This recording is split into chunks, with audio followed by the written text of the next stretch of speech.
Hello ladies and gentlemen, and welcome to my first 5 hours in Starfield. Here I'll just go over a quick overview of what I've experienced during my time in the game, and as such you can expect some small spoilers, but please remember this is the early stage of the game, so basically makes up the tutorial and introduction to the game mechanics. So, Starfield starts like most Bethesda games, with the player starting inside a closed environment. In Elder Scrolls this is usually in a prison cell or in some form of captivity. In Fallout it's an escape from the vault itself. Here we start as a trainee miner deep down in the planet's underground, where we learn the basics of movement and of harvesting the raw resources that will be important later when we come to the construction and crafting of spaceships and settlements, etc. But we start out with a situational report from Supervisor Lynn, who runs the mining operation on Argos. We follow her through the cave while she praises and chastises the other miners, and we walk towards what appears to be a large drilling machine. This large drilling machine opens up a huge cavern, and in we go to complete further surveys, and despite getting strange abnormal gravity readings, we press on ahead. Seriously, there's something really effed up about this. Where is it, Hella? Through there, I think. Okay, you're up. Something goes wrong in there, we'll come get you. Why would anything go wrong? Would you shut up? Both of you do your jobs. Client is on his way. Stumbling through the dark, we happen across a strange column with floating particles all around. Under Lynn's guidance, we begin to use the laser cutter to remove the mineral deposits that hold this strange artifact column. Having freed the artifact, we reach out to collect it, and then whoosh, everything goes black.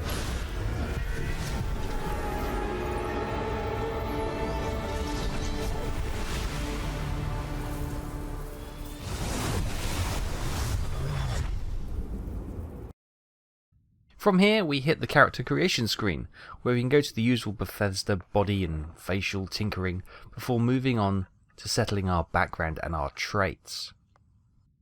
In this instance I set my background to Space Scoundrel, because I've always wanted to live my Han Solo type dreams. This basically gives us a skill in pistoling, piloting and persuasion as our main skills, before we can go on to choose our traits. The traits are really interesting.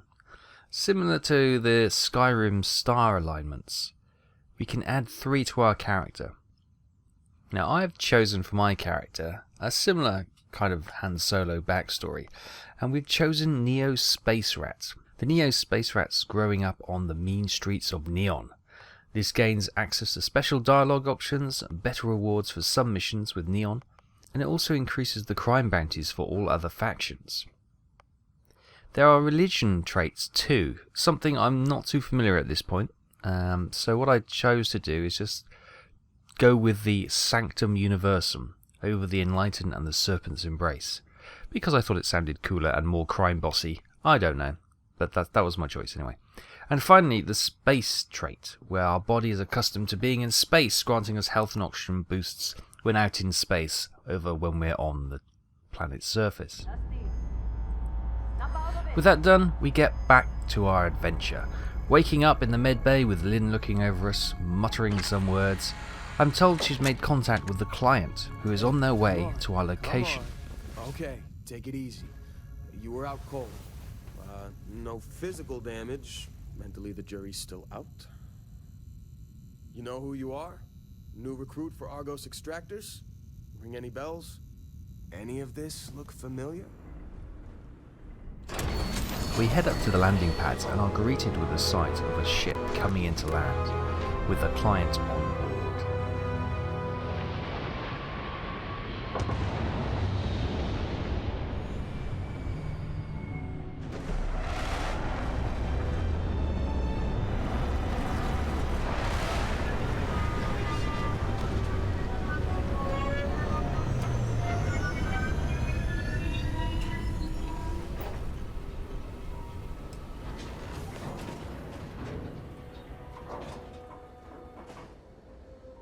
We're introduced to Barrett and his robot sidekick, Vasco. Barrett asks about finding the artifact. But before we can learn more, Vasco reports a hostile ship coming in hot. The scanners on the frontier are reporting a ship coming in hot from orbit.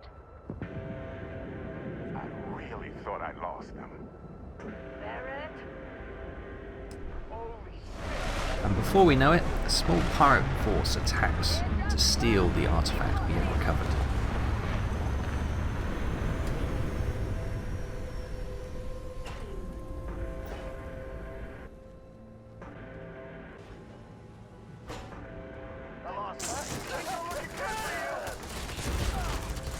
A short, messy fight with a laser cutter later, we managed to defeat the small pirate force, and Barrett explains it's vital that the artifact and I, the Discoverer, The artifact, right? are delivered to the Constellation, a group who is researching these mysterious artifacts. You're part of this now. A strange and odd negotiation later, Barrett loans us his ship and says Vasco will guide us back to Constellation. Hey, I wasn't gonna bring it up, but we don't exactly know what the artifact might have done to your head, and Constellation is really the only group qualified to help. Oh no, Barrett. No. You think you're just going to take off after the mess you caused? All right. I guess I did just put you all on the Crimson Fleet hit list. How about I stay and I send your Dusty here in my place? I know, but he's not some miner anymore, Lynn. Soon as he touched that rock, something changed. Don't tell me you can't feel it. Fine. It's a deal. Get out of here, Dusty. You're on to bigger things. A few short goodbyes later, we are strapped in and blasting off for outer space.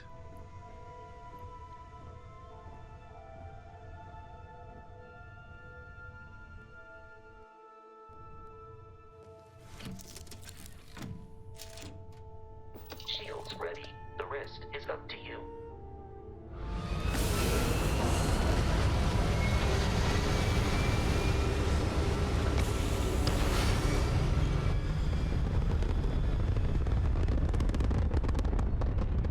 Now that we are in orbit, Here, we're introduced to the space controls, and most importantly, the power allocation system, moving power between the engines, weapons, shields, all depending on the circumstances we find ourselves in.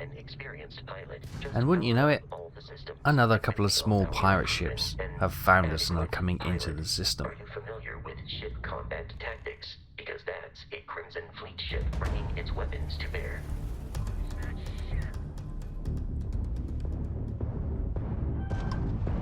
We will need to disable their shields. Laser-based weaponry is particularly Initiate our space combat tutorial. centered on the Here we can quickly switch between the energy weapons to knock out the shields before hitting the hull of these pirate ships with ballistic shots and missiles to blast them into a million pieces. And then, in our own time, salvaging anything from the wrecked pirate hulks we might find useful or later on profitable to sell on. A few more pirate engagements later, and Vasco advises us we need to hit the local pirate leader to stop these Crimson Fleet ships coming after us. And a pirate base has been located on the near planet of Crete.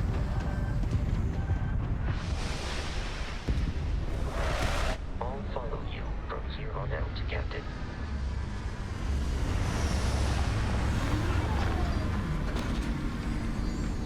Off we go to Crete and land at the first safe landing zone we find.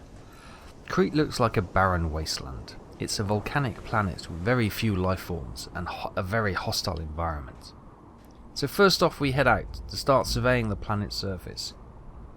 We scan the local wildlife and plant life to gather information, and doing so we get a few close calls along the way.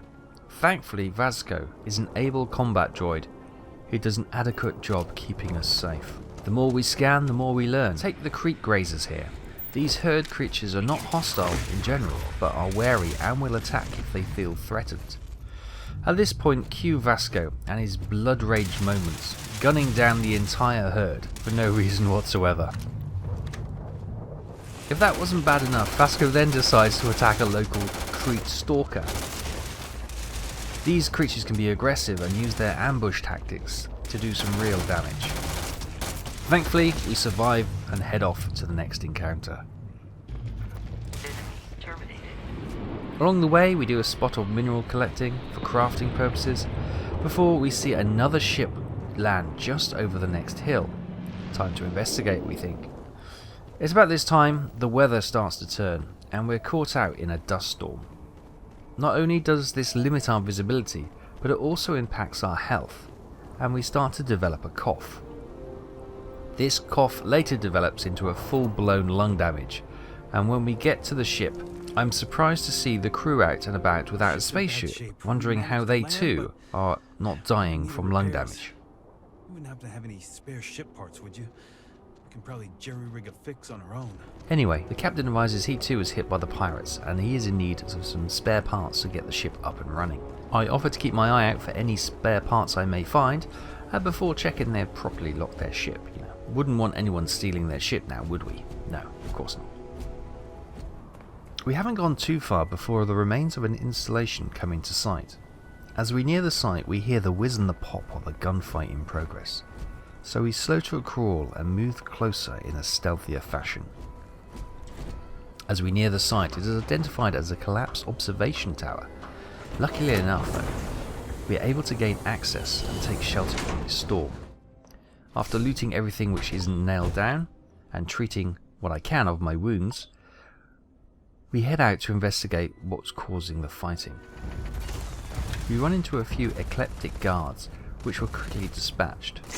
But the question remains, who are they fighting? We found no other faction troops in the area, or any hostile local wildlife. As we explore further, the music then changes, and out of the mist, all becomes clear. There is some previously unseen creature here, and it looks like it means business.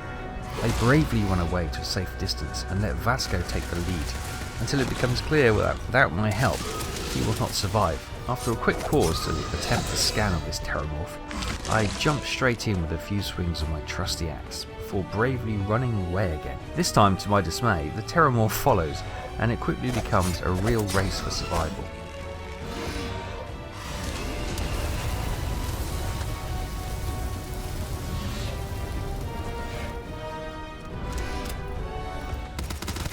It quickly becomes clear we're not going to win this battle, and retreat is our only option. As I run away once again, I check on Vasco on the way out. I'm unable to assist him, so into the storm I run. Luckily, I managed to lose the creature.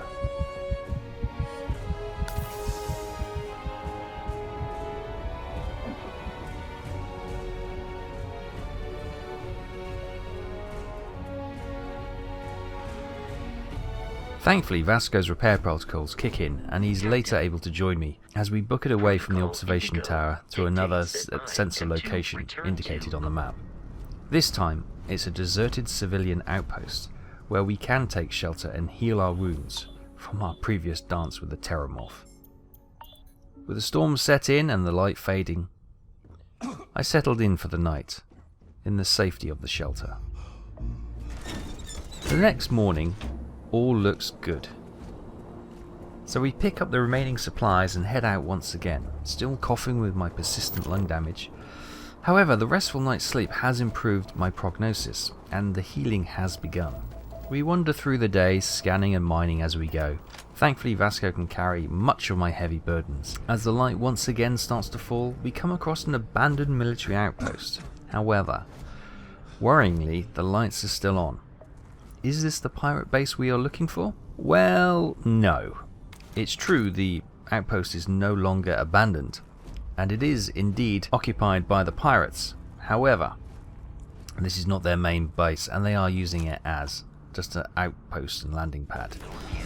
As Vasco marches around, killing the guards as he goes, I inevitably run out of ammo and have to resort to the trusty axe to dispatch a few pirates. Eventually we clear the site and looting begins. As night falls, we wander out onto the planet's surface, laden down with all the spoils of the outpost. And there in the distance we see a large building creeping over the horizon.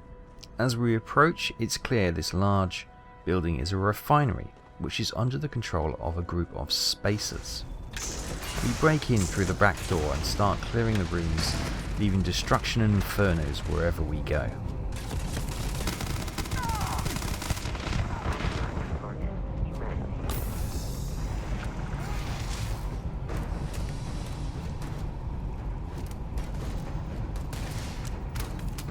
Please avoid getting shot. You might die.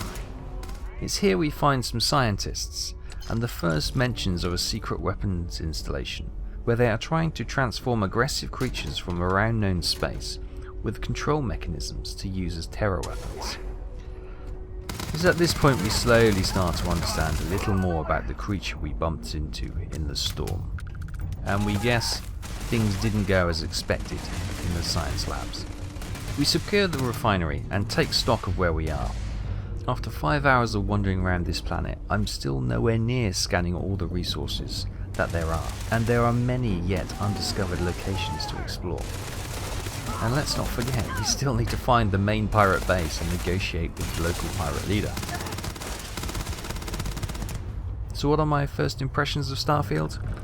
Well, overall I have to say it's been a very enjoyable experience. A few glitches here and there, as we've come to expect from games these days, but nothing game breaking so far. The exploration is fun and something I've really enjoyed, scanning the resources and the wildlife to learn more. This will no doubt all add to the crafting and resource aspects in the game, which I've barely touched upon at this point. The freedom this game gives you to wander away from the mission narrative is great, and I generally leave all the main plot lines and go off and do my own adventure, stumbling on side quests and random events as I go. That's my preferred playstyle. It may not be everyone's, but this game really does cater for that. One thing I have noticed so far though, and it may change later as I play more, so far the gameplay has been very planet based and has a very similar feeling that any Fallout players will know. You wander around the map, find a location, clear it of enemies, and then loop through all the containers before moving on. While this is all tried and tested, I'm yet to see much of the space aspect of this game and how that will play out. I'm hoping for a genuine space experience and not have just a glorified transit system in space, with the occasional firefight. Well, time will tell, and as we progress through the game, I hope my fears will be proved wrong, and there is quite a marked part of the mechanic of this game in space. But really, so far I've had an absolute blast. While this does feel in some places like a high-tech Fallout game, that's no bad thing. With the multitude of missions, factions, planets, and mysteries yet to be discovered, I can see Starfield ticking all the right boxes, and the longevity of this game probably surpassed the likes of Skyrim in this world. So with a game of this size, yeah, of course there's going to be bugs and glitches along the way, but so far nothing game-breaking, and I'm not read of anything which is too bad so far. Anything minor, obviously the devs will be working on it and looking to patch those out as soon as possible. But what we do have here is a huge universe of characters, factions, and adventures awaiting you to write your own story, which is really the draw for me. That freedom to do whatever we want, like you can in a lot of Bethesda games, but somehow always seem to hit the right chord with these types of games. So yeah, would I recommend it? It's a bit too early to say, but I'm really enjoying it, and if it continues along this vein, then yes, I think this will be a game which will be on my PC and I'll be dipping into every now and then for many years to come. I hope this has been insightful and enjoyable to watch. Just my first 5 hours reaction. Thanks for watching, and take care. I'll see you out there. Bye bye.